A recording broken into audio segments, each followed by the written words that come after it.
Walk through any American beach, a high school graduation, or a busy city street in the 1970s, and the difference hits you immediately.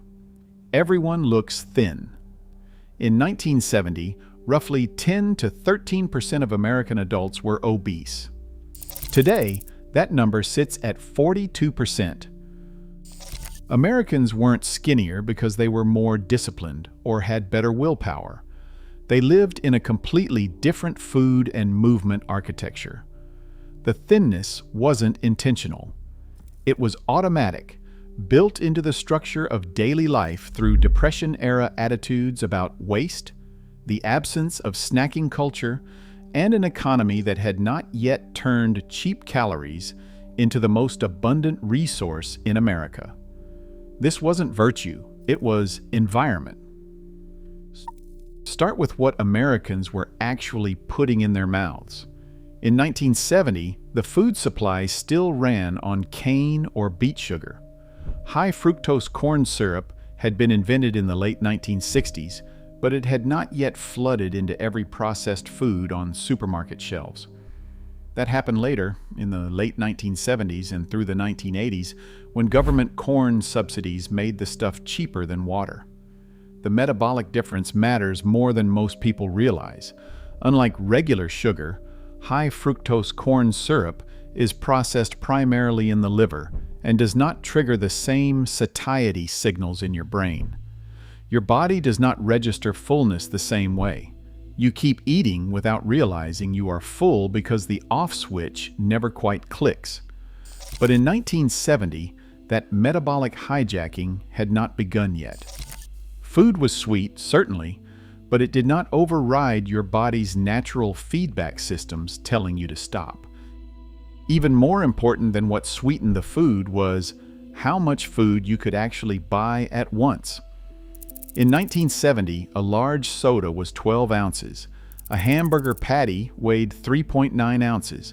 A serving of French fries came in at 2 ounces. Dinner plates measured 9 inches across. Today, a small soda is often 16 or 20 ounces. Burgers exceed 12 ounces. Fries come in 6-ounce servings. Plates stretch to 11 or 12 inches. This wasn't some collective decision to show restraint. The containers didn't exist yet.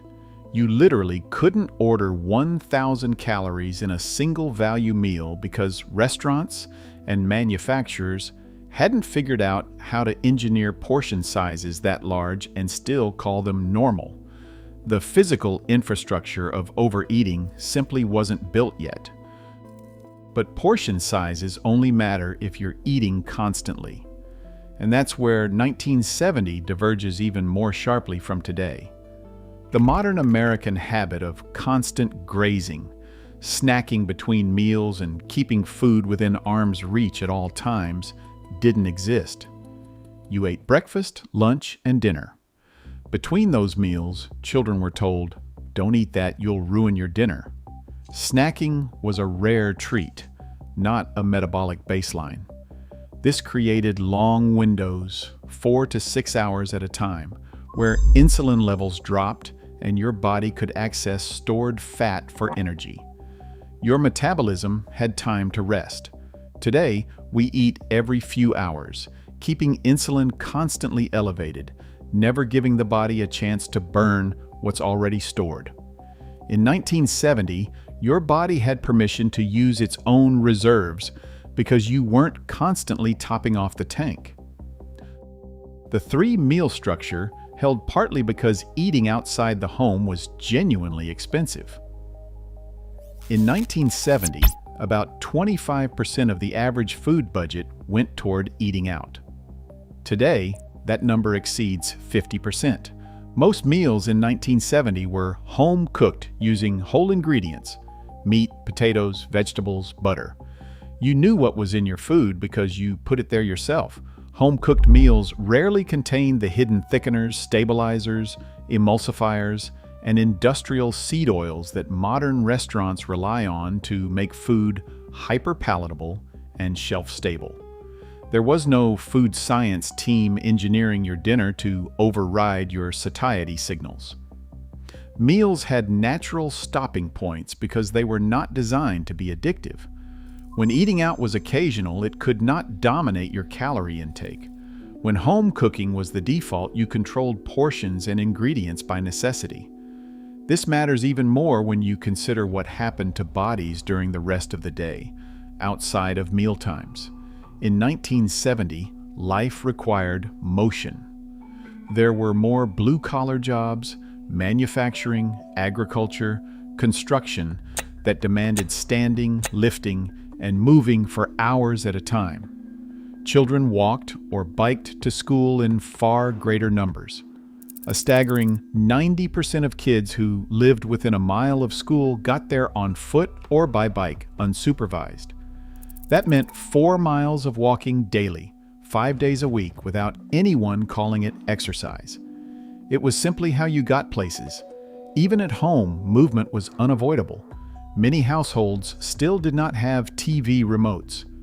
If you wanted to change one of the 3 available channels, you stood up and walked to the television. Household chores demanded physical labor, scrubbing, lifting, carrying.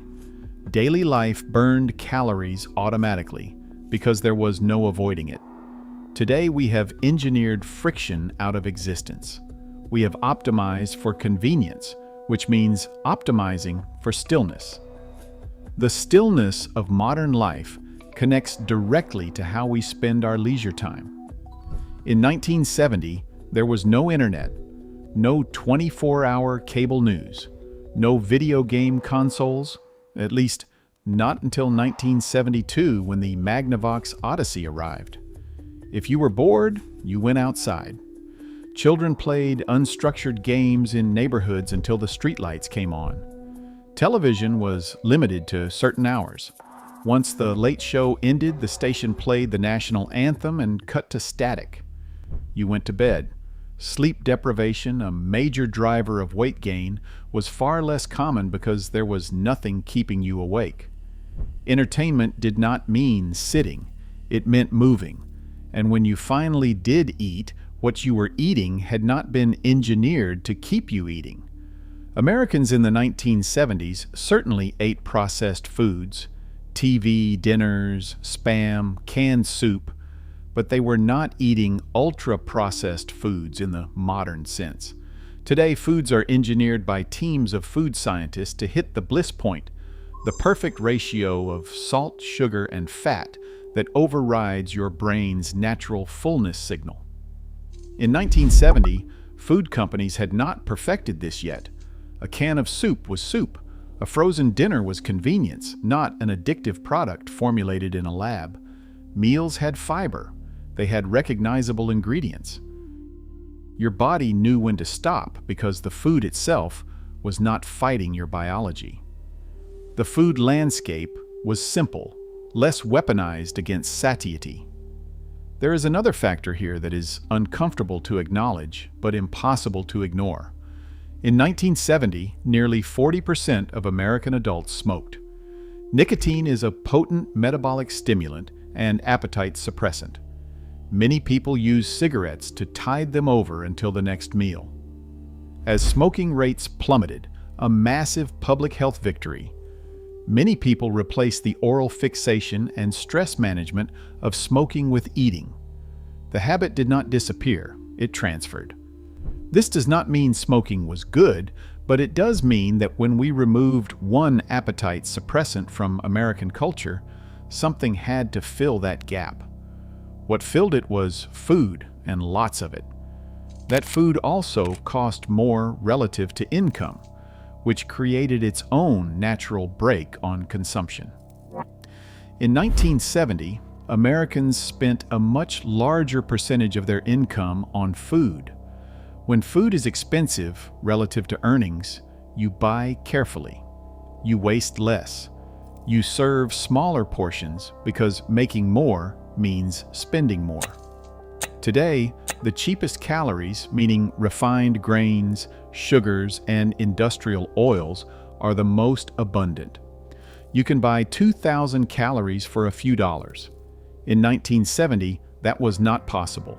Food had real cost, which created real limits.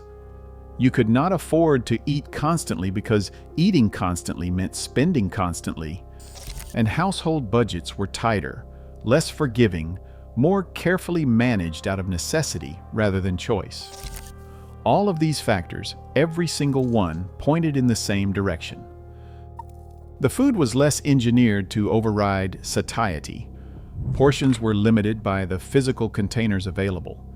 Eating between meals was culturally discouraged and logistically difficult. The physical world required more movement. The economic reality imposed natural limits. The culture reinforced restraint without anyone needing to think about it. Americans in 1970 were not trying to stay thin. The environment simply did not allow for constant, effortless consumption of hyper-palatable, nutrient-poor calories. Walking was not a fitness choice, it was unavoidable. Smaller portions were not a diet strategy, they were what got served. 3 meals a day was not discipline, it was structure. Today, we have inverted all of it. We have built an environment where gaining weight is the path of least resistance, and staying thin requires constant, exhausting vigilance against systems designed to maximize consumption. High fructose corn syrup is in everything. Portions have doubled or tripled. Snacking is normalized, even encouraged. Almost no one walks anywhere. Entertainment means screens, which means sitting. Food is scientifically formulated to be addictive, and it is all cheaper than ever, removing the last economic barrier to overconsumption. This is not about moral failure. It is about recognizing that in just 50 years, we dismantled every environmental factor that once made healthy weight automatic and replaced them with systems that do the opposite. We engineered an obesity crisis, one convenience at a time, and we did it so gradually that no one noticed until the beach photos stopped looking normal. The bodies did not change because people changed. The bodies changed because everything around them changed first.